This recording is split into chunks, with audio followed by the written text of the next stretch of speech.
Okay, so I am in my office for this update and using my tablet, and I have no idea where to look. I think I'm looking at the camera now, but it's really kind of weird for me. But anyways, I wanted to talk a little bit about some of the other things that go on with the some of the things that aren't just trail reports, but common practices, patterns you'll see over time. One of the things is the leapfrogging. You're going to see a lot of the mushers jump one over each other because well, there are rules about passing and what you have to do in the pass. But on a lot of these runs, especially like a really long run like Tanana to Ruby, which was almost 120 miles, they're going to camp.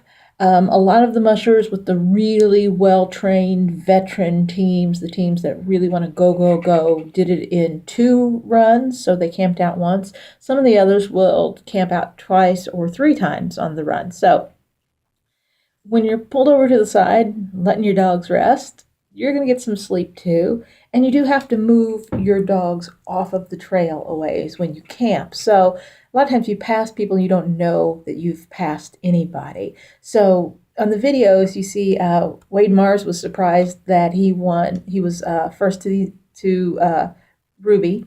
And Nick Petit was surprised that he was the first to the Yukon. And that's not at all surprising because you don't know. You're out there, it's you and your dogs, and you are in tune with your dogs, and especially the top mushers. Yeah, they're wanting to beat one another, but the way to win, or to do at least do really, really well in a race like this, is to not worry about the strategies of the other mushers. You've got your plan with your dogs and you stick to it. And so you sleep when you can, or else you fall off the back of your sled. So that's one of the things you'll see. And I've always found it rather endearing the way everybody's surprised when they're first to get there. That said, there's no way Mitch Seavey was surprised he was the first one in Galena. He did that in 1 run, and he was first out. He has already left Galena, by the way, so he didn't stay there. A lot of the teams are taking their 24 and their 8-hour mandatories. The 24 can be taken at any point along the trail, the place where they think it's best for their dogs, and at that point time, the starting differential will be added. So first mushers out will be they'll have like another hour and a half added to their time. But like Christy Barrington, she was the last musher to hit the trail, so she's going to be at straight up 24 hours. So Allie Zirkle is towards the back of the pack, so she'll have probably a little less than 25 hours that she'll have to stay. So that's the way that works.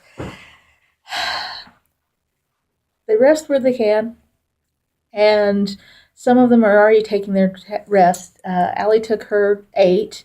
It looks like Dallas Seavey is taking his 24. He's been in Ruby for quite a while. He was second in, and he's still there, so he may have declared his 24. Yor Olsum has declared his 24 in Galena, so you rest at the point where you think it's best for your team. That's the responsible way to do it. The other thing I wanted to talk about was dog dropping, because now we're starting to have dogs dropped. And what that means is that a musher leaves a dog behind in a checkpoint with the veterinary team. There's a vet team and also some volunteers. And they take the dogs, make sure they're well cared for, check for any issues that the musher is concerned about, and eventually get the dog either back to Anchorage, well, it might be Fairbanks this time, although I think it might be Anchorage, or on up the trail to Nome, where the handlers eventually get them. So the dogs are cared for. They're usually flown to one of the checkpoints. At one of them, the dogs, if the handler can't come for them right away, the dogs actually go to the women's prison, where that's a reward for good behavior, is that you get to take care of the dogs. Dogs and inmates has a pretty good history in this country now. We've learned that it's really, really good for people to be able to take care of dogs. And to give an inmate the responsibility of taking care of a dog is good for their psyche, and it's good for their sense of themselves as worthy and moral beings who can contribute to society. So I think it's a good plan that they have. So dog drops, leapfrogging, resting, you're going to see all of that sort of stuff now if you're following at all online.